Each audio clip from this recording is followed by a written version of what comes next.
a white spotted Japanese pufferfish. He's a little broody and needs to build an impressive home to attract a mate.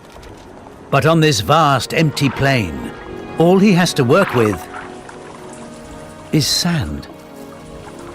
It's a huge task for a fish not much larger than a credit card.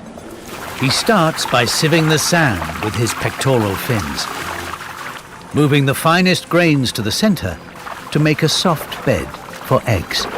And to ensure they won't be swept away, he creates a series of channels and peaks to slow the current.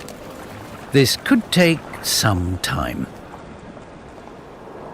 About 8 days.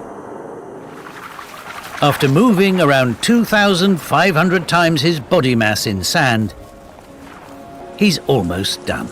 His creation has caught the eye of a female. And also a hungry goatfish searching for food, a potential home wrecker. If he can't see off the intruder, his future will be in pieces.